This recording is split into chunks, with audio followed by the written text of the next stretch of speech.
Hello guys, it's another day, another video for all of you, and for today, gagawa tayo ng pull-out invitation. At dahil medyo madami-dami yung ating tatapusin for today, ayan, sinimulan ko siya ng maaga guys. Right after namin nagising ng aking bunso, dumiretso agad ako dito sa aking crafting space. Of course, pinalitan ko muna yung kanyang diaper. So, ayan guys, nilagay ko lang siya sa kanyang mahiwagang high chair. And ayan na nga guys, naglinis-linis lang ako konti dito sa aking maduming table. And ayan, sinimulan ko na yung aking pagpiprint dahil medyo nga madami ito. So, habang nagpiprint guys, nagbe-breakfast na din kami nito. And after breakfast, ayan, nilagay ko muna sila sa kanilang mahiwagang playpen, naglaro. At ayan na nga, pinagagawa nila yung binili ng kanilang papa na biscuit. Super sarap niyan. And ayan, naghuhugas na ako dahil hindi pa tapos yung printing. So, ayan guys, tingnan nyo naman. Like I said, medyo madami itong ating ipiprint for today and cut at gagawin na invitation. So, habang napiprint ulit guys, niliguan ko lang itong aking bunso para naman, di ba, fresh na siya. So, after nyan maligo, binihisan ko na lang din. O, diba, kung makalang akala mo may choice. So, after nun, guys, after nyan naligo, yes, binihisan ko na siya. And ayan lang, sila lang kanyang kapatid naglalaro. Kami pala.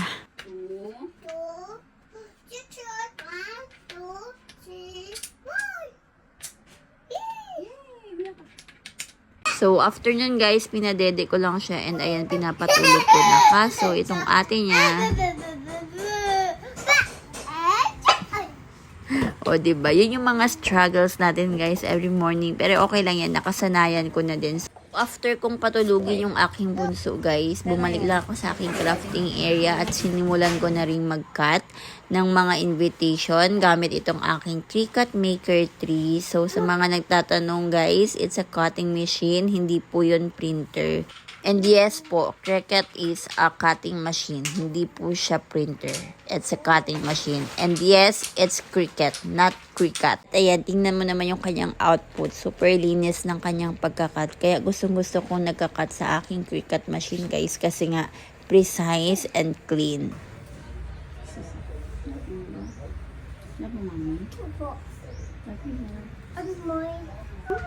And ayan pala yung aking panganay guys, fresh from her bath, naglalambing lang. And ayun, after niyang naligo, sakto din guys na nakagising na yung kanyang bunsong kapatid.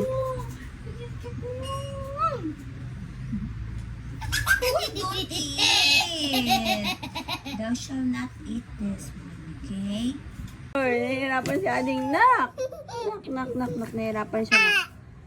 Nahihirapan siya, nak. Let go. O, diba? Ang daming nangyayari, ang daming ganap. Anyway, guys, after nun, pinatulog ko na silang dalawa. And ayan ako, guys, sinatapos ko lang itong cake topper na order sa akin ng isa sa mga suki kong baker. So, siningit ko lang siya since madali lang naman siyang gawin.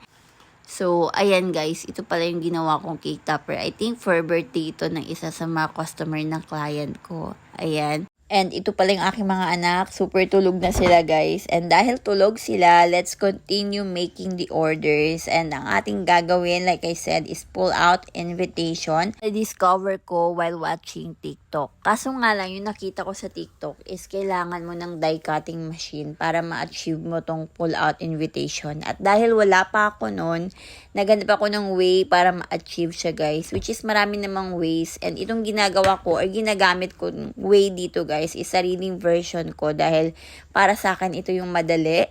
And ayun nga guys, super smooth lang ng paggawa ko dito sa mga pull-out invitation na to. Unlike before na talagang nahihirapan ako. With the help of my cutting machine, I was able to make the template. So, sa mga naghihingi ng template guys, ayan, let's see guys, nag-iisip ako kung paano ko siya ma-share sa inyo. So, ayan, binibilisan ko lang siya dahil nga marami ito, kailangan ko nang tapusin. And when I said binibilisan, guys, wag niyo naman masyadong seryosohin, hindi ganun kabilis. I wish I was that fast.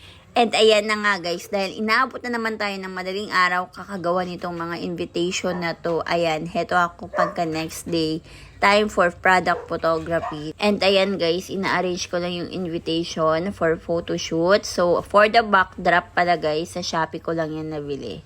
And sa mga nagtatanong kung anong camera yung gamit ko guys, ang gamit ko lang po is yung camera ng aking cellphone, which is the iPhone 13 Pro Max. And that's it guys, ito pala yung ating final output, ang ating pull-out invitation with a twist, kasi dinagdagan ko siya ng other page para sa added details ng ating customers. So I hope you enjoyed this video. Bye!